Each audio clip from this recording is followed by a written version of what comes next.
Indian Prime Minister Narendra Modi has delivered a blunt message to President Trump and the G7 leaders. There can be no double standards on dealing with terror. This on a day when President Trump is meeting Pakistan Army Chief Asim Munir over lunch at the White House. It's unclear if Munir requested the meeting with President Trump or vice versa.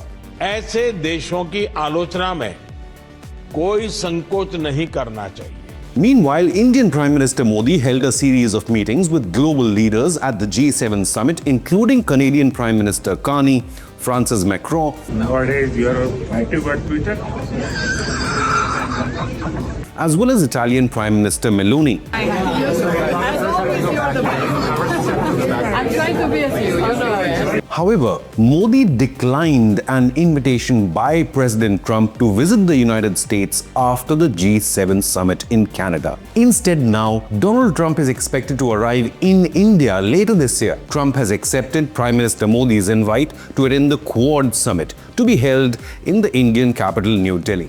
Foreign Secretary Vikram Misri revealed how Modi and Trump spoke at length in a 35-minute phone call on the sidelines of the G7 summit. Misri explained, quote, "For the next meeting of Quad, Prime Minister Modi invited President Trump to India. While accepting the invitation, President Trump said that he is excited to come to India." Unquote. Earlier, Trump had invited Modi to make a stopover in the US on his way back from Canada after the G7. However, due to prior commitments and a scheduled visit to Croatia, meant that the Indian Prime Minister had to decline this particular invite. The Indian statement, though, after the Modi-Trump phone call was quite bold and telling, if I may say so.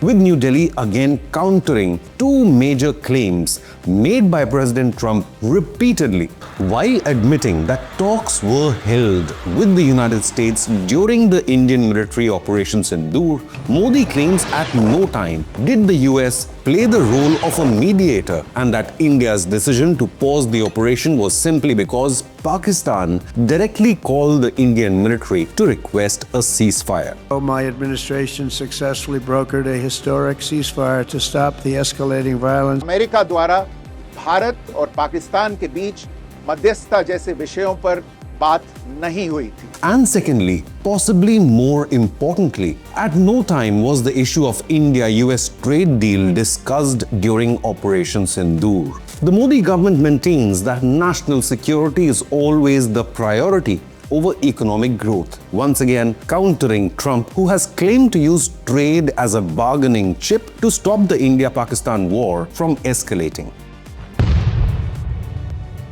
They did it for a lot of reasons, but trade is a big one. So can it be possible that both India and United States are correct while saying entirely two opposite things?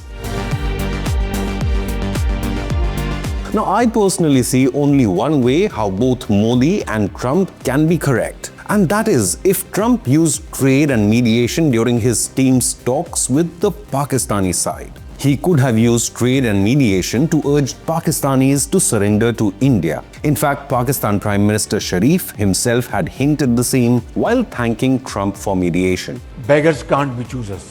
Prime Minister Modi has also made it clear to President Trump that Indian military Operation Sindoor is still ongoing and that Bharat will consider any act of terror by Pakistan as an act of war. No amount of trade or tariffs or mediation will stop India from retaliating with overwhelming force against Pakistani state-sponsored terror in the future.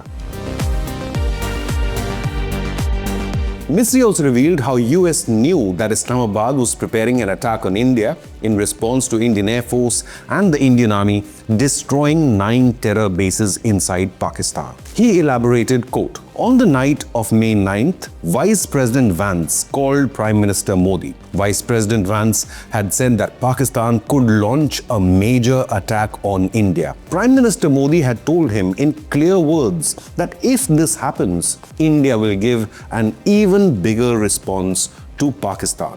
To me, this looks like intelligence sharing between leaders of India and the United States, the administrations, as they were both aware of Pakistani military plans and prepared to counter these plans. Misri continued, quote, India gave a very strong response to Pakistan's attack on the night of 9th and 10th of May and caused a lot of damage to Pakistan's army. Its military air bases were made inoperable. India's strong response forced Pakistan to urge India to halt military action, unquote. Now, this is something which has been accepted even by Pakistani Prime Minister Sharif, who admitted that Pakistan had planned to attack India, but the Indian military launched a preemptive onslaught. Sharif had revealed, quote, "We had decided that at 4:30 a.m. in the morning after prayers, Pakistan Armed Forces, led very ably by our Field Marshal, Chief Army Staff sitting here, Sayyid Asim Munir, to teach a lesson to the enemy." Sharif also confessed as to why Pakistan could never launch this said attack after a hammering by India. He added, quote, "But before that hour reached, India again launched missile attacks and BrahMos hit Pakistan's various provinces, including airport in Rawalpindi and other places," unquote. On the 10th of May, satellite images confirmed Indian military strikes on nearly 10 of Pakistan's main air bases, with hangars completely destroyed, the fighter jets and AWACS aircraft inside them obliterated, and large craters on runways, making them inoperable. Following this Indian military strike, the Pakistani military picked up the phone and called the Indian military DGMO to request a ceasefire. So while Trump may meet Asim Munir over lunch, he must not forget that this is the same army chief whose forces were shielding terror masterminds eliminated by India. These include masterminds of journalist Daniel Pearl's abduction and those behind the Kandahar airplane hijack. So why is Donald Trump dining with Munir?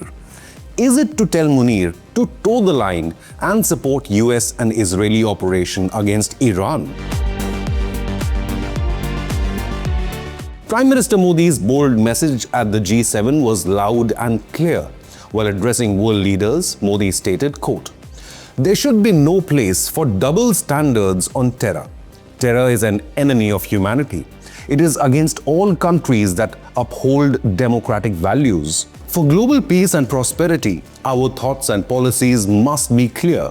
If any country supports terror, it will have to pay the price for it." In a jibe at repeated bailouts for Pakistan by global institutions like the World Bank and the IMF, Modi added, quote, "On one hand, we are quick to impose all kinds of sanctions based on our own preferences.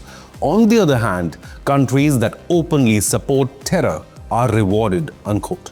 Clearly, there is friction between New Delhi and Washington currently. Both are world's largest democracies and both are fighting their own wars on terror. And both face common geopolitical threats and challenges. So can the two leaders overcome these hurdles and give a fresh direction to India-US ties at the upcoming Quad Summit later this year to be held in India? Leave a comment with your opinion, hit the like button and subscribe to Inconnect News.